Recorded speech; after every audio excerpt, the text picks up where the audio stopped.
Hey everybody! Now that I'm all done with Moonstone Island, here are 55 things that I wish I knew on my very first playthrough. We'll be covering the whole game from battle to romance. Now let's go! Battle.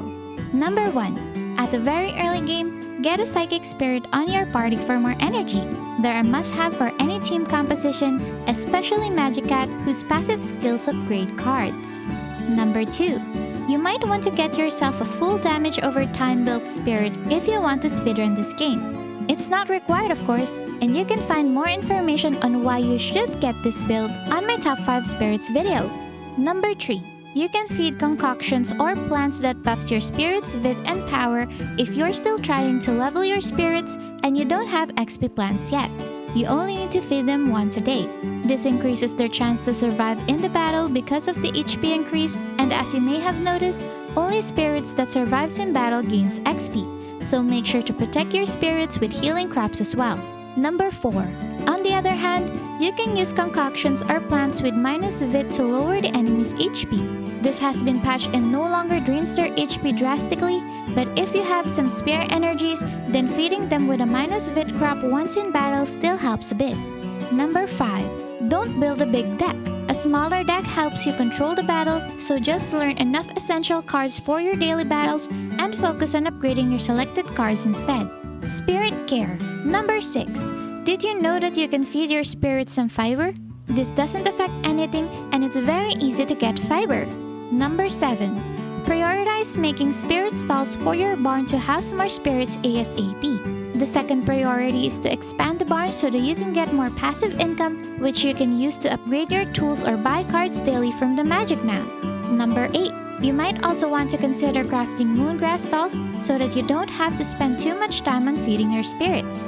Of course, it's better to craft them once you've unlocked your glider. Number 9. Hatch eggs as much as you can, as it's much faster to unlock rare spirits through hatching than from constantly refreshing battles.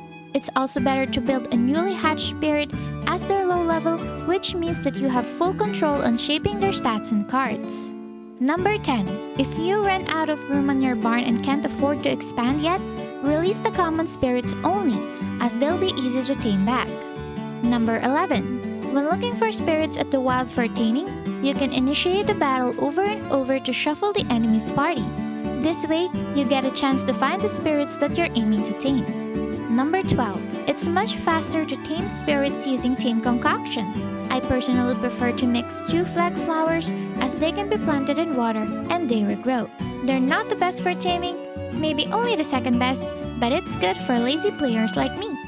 Money making and farming. Number 13. Keep hatching spirit eggs so that you can get a tame count on your spirit research, which you can sell to Zed for more income. Place a lot of sprinklers in the early game and keep planting all of the seeds that you get for extra income. You'll also be using those excess plot anyways once you've unlocked crops that gives XP. Number 15. You can use your excess ores and turn them into bars. It's a decent method for money making, but it can cost a lot of time. Check out my money making guide for more information about this.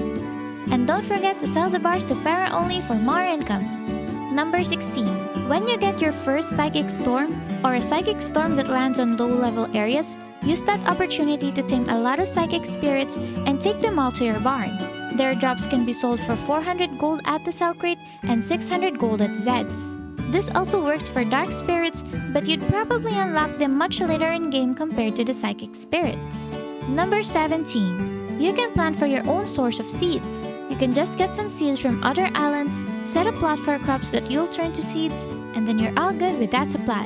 You can even use the excess seeds for next year, if you still plan to play then, of course. Number 18. You might also want to gather some seeds every first day of the season to make the most of your farming gig. Number 19. Don't forget to sell 1 seed to Ophelia so that the seeds will be available at Rowan's general store. Number 20. Speaking of farming, you might want to plant a lot of XP plants once you unlock them.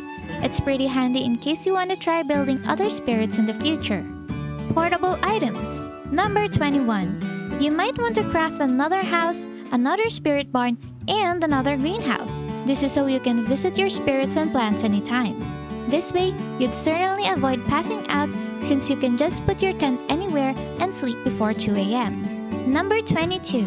Speaking of a spare house, having this in your inventory is rather handy for storage purposes.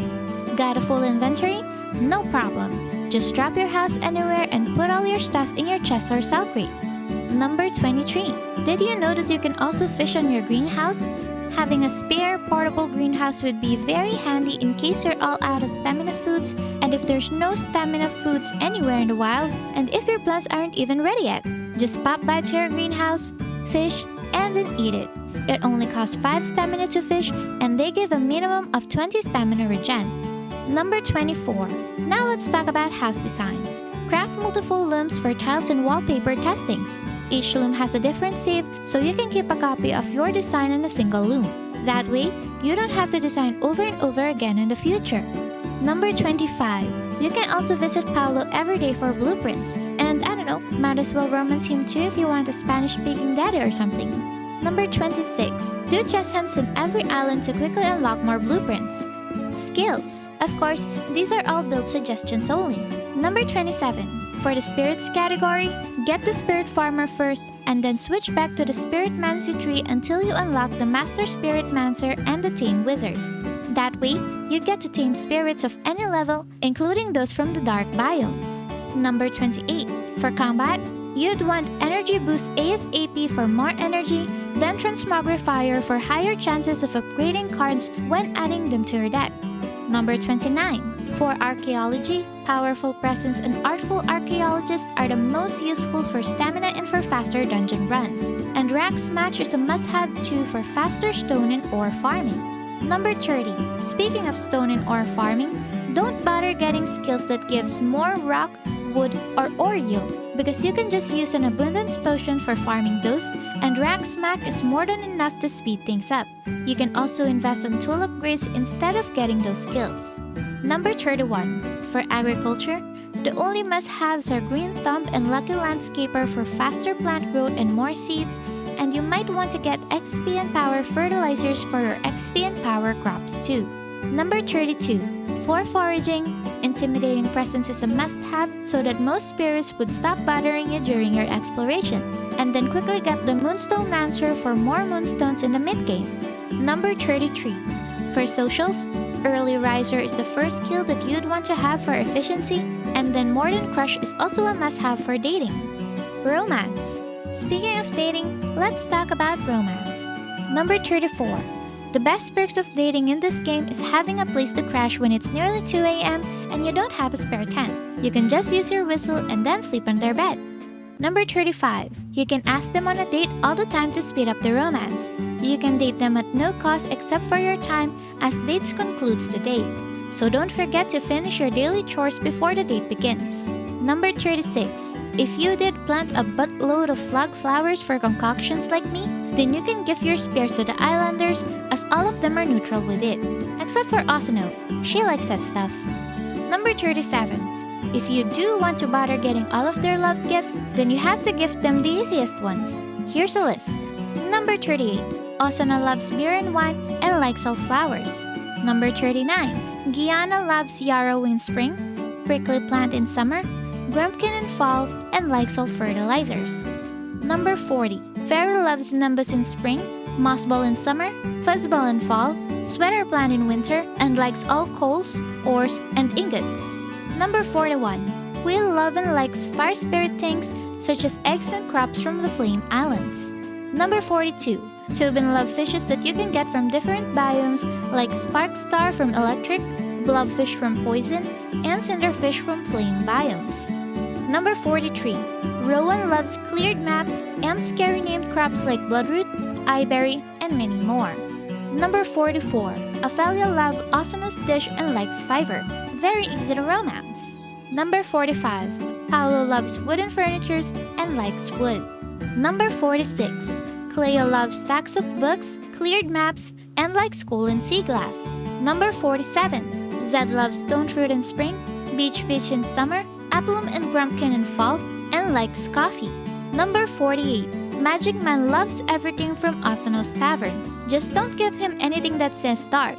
The poor dude has the trauma, so maybe let's not add to that. Number 49. Prioritize crafting your broom and then your glider to unlock more islands, talisman arcs, and dungeons. Having a glider is the fastest way to progress through this game. Number 50. You can also use your broom in dungeons instead of using bridges. It makes it faster to finish dungeons and you wouldn't have to waste your resources. Number 51. Don't craft chests. You can just take the chest from dungeons and caves. It's part of the loot. Number 52. You can visit the talisman arcs every season for free talismans. Number 53. Don't sell your wood, stone, fiber, and moonstones. Trust me, you'll be needing them a lot. But of course, you can sell moonstones once you finish the last boss, as you will get an item that gives moonstone every day. Number 54. Don't use your wood for making ashes. Just go to the flame island, chop some trees, and then you get both wood and ashes. Number 55. If you're on a banishing spree to level your spirits, you can go to the settings and change the spawn rate to high. And that's about it. What about you? What's the one thing that you wish you knew beforehand for Moonstone Island? Let me know in the comments. And don't forget to boop that like and subscribe for more indie game guides coming your way. Bye-bye!